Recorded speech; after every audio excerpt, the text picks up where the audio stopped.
Hey everyone, today I'm going to show you how to disable extensions in Google Chrome. Without any further ado, let's get started. First, open your Google Chrome browser on your computer. Once Chrome is up and running, direct your attention to the upper right corner of your browser window. You'll see three vertical dots stacked on top of each other, which is Chrome's main menu icon. Go ahead and click on those three dots to reveal a drop-down menu with various options. After clicking the three dots, you'll see a list of menu items appear. Look for the option labeled Extensions and hover your mouse cursor over it. When you hover over Extensions, a submenu will appear to the side showing you additional extension-related options. This submenu gives you quick access to managing all your Chrome extensions in one place. From the submenu that appears, click on Manage Extensions. This will take you to a dedicated page where Chrome displays all the extensions you currently have installed in your browser.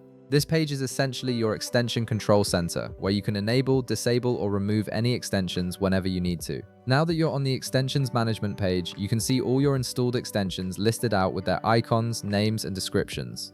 Take a moment to scroll through and find the specific extension you want to disable. Each extension is displayed in its own section, making it easy to locate the one you're looking for. Once you've found the extension you want to disable, look at its section carefully. You'll notice there's a toggle button located below that extension's name and details. This toggle is typically blue when the extension is active and gray when it's turned off. The toggle switch is Chrome's simple way of letting you quickly control which extensions are running in your browser.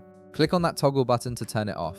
As soon as you click it, the toggle will switch from blue to gray and the extension will be immediately disabled. This means the extension will no longer run in the background or affect your browsing experience until you choose to enable it again. Disabling extensions can help improve browser performance and reduce clutter if you're not using certain features regularly. And that's it, you've successfully disabled an extension in Google Chrome.